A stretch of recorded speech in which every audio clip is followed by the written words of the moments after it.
ইরানের বিরুদ্ধে মার্কিন হামলা আপাতত কোনো কারণ ছাড়াই বন্ধ থাকলেও থেমে নেই এই যুদ্ধের প্রতিক্রিয়া। যুদ্ধকে কেন্দ্র করে মধ্যপ্রাচ্যের ইরানি মিত্রদের সঙ্গে মার্কিন উপসাগরীয় মিত্রদের মধ্যকার সংঘাত এখন বিস্তৃত রূপ নিচ্ছে। অন্যদিকে কাস্পিয়ান সাগরেও যেন এই যুদ্ধের দামামা বেজে উঠেছে জানান দিয়েই। ফলে এই যুদ্ধ এখন শুধু হুরমুজে সীমাবদ্ধ নেই, তা ছড়িয়ে গেছে বহুদূর। বার্তা সংস্থা রয়টার্সের এক প্রতিবেদনে বলা হয়, যুক্তরাষ্ট্রের বিমান হামলা সাময়িক বন্ধ থাকার পরও গত সপ্তাহের শেষ ভাগে লোহিত সাগর উপকূলে সৌদি আরবের তেল স্থাপনাগুলোতে ইয়েমেনের ইরানপন্থী হুথি বিদ্রোহীরা হামলা চালিয়েছে।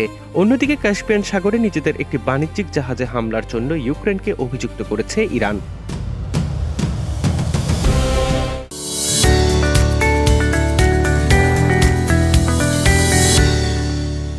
যুক্তরাষ্ট্রের সামরিক বাহিনী গত শনিবার জানিয়েছে, ইরানের বিরুদ্ধে তাদের নৌ অবরোধ পুরোপুরি কার্যকর রয়েছে। তবে টানা ১৩ রাত ধরে চালানো তীব্র হামলা কেন হঠাৎ বন্ধ করা হলো সে বিষয়ে কোনো ব্যাখ্যা দেয়নি তারা। যুক্তরাষ্ট্রের হামলার জবাবে ইরান সাধারণত প্রতিদিন পাল্টা আঘাত হানলেও সপ্তাহের শেষ দিনগুলোতে প্রতিবেশীদের উপর ইরানের কোনো হামলার খবর পাওয়া যায়নি।